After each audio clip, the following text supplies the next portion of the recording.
Hello, class. My name is Michelle Adler, and today I'm going to talk about the famous theorist named Jerome Kagan, who is famous for his study in human development.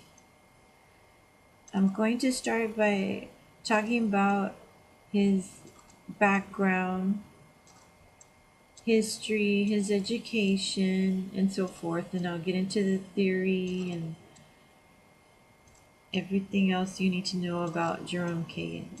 Okay, Jerome Kagan is originally from New Jersey. He's from Newark, New Jersey.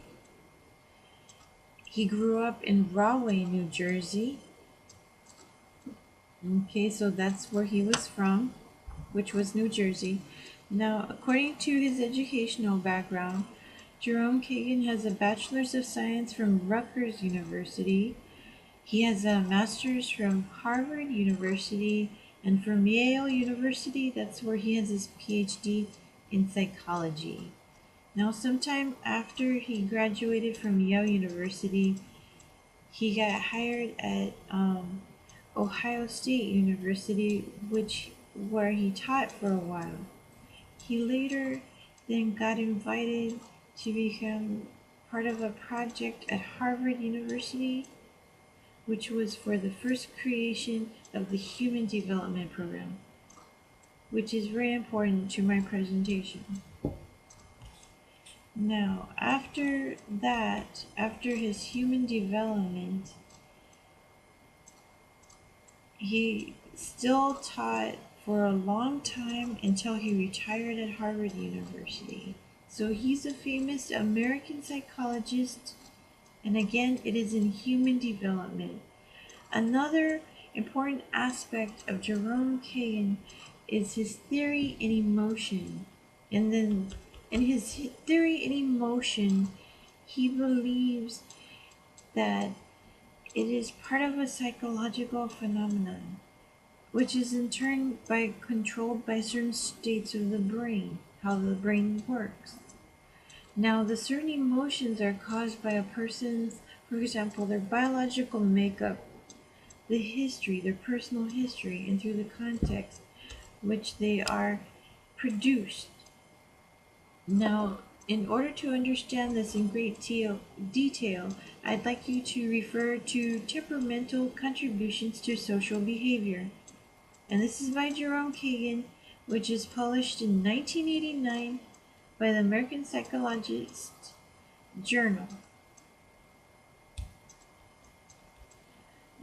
Now, what I'm going to emphasize is that he focused on temperament. That's what he's really known for, is the temperament. And he also, the emotion in human development, he focused on that. Now, when I mention temperament, some examples of temperament can be, some qualities would be like smiling, irritability, the motor skills, adapting to new situations.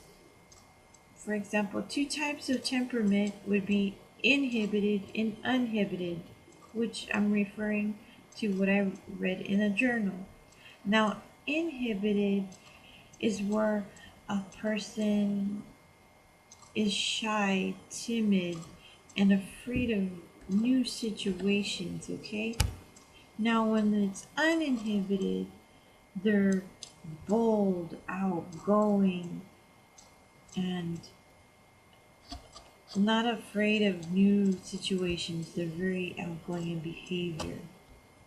Now, if you really want to look more into Kagan's work, he's published more than 400 papers, 400 books.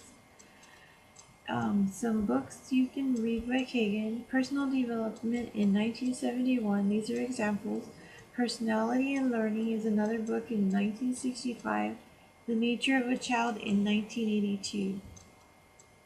And also you can research Kagan on temperament on YouTube, which I did. I found quite interesting. He really goes into detail about the child's behavior. And this is also pertaining to the article that I explained. And temperament can also determine from childhood to adult to determine how an adult would act. stemming from childhood, examining the uninhibited and inhibited behaviors. Again, he's recognized for his study in human development and growth, and I would say contributions because of human development is such a huge contribution on his part, which we still use today. If we assess somebody's background, for example, in counseling, we need to know, did they develop okay as a child?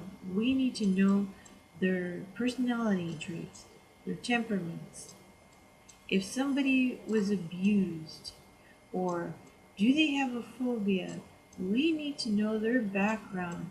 And that's why human development is so imperative. It is so important in understanding how a person acts.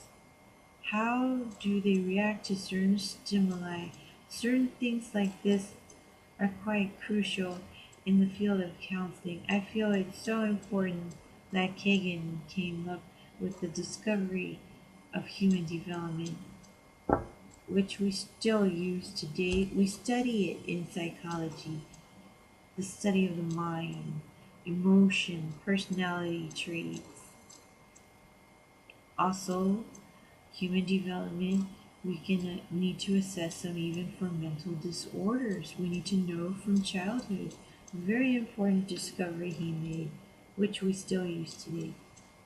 I highly encourage you to research Kagan, Jerome Kagan, on YouTube and watch his presentation on temperament.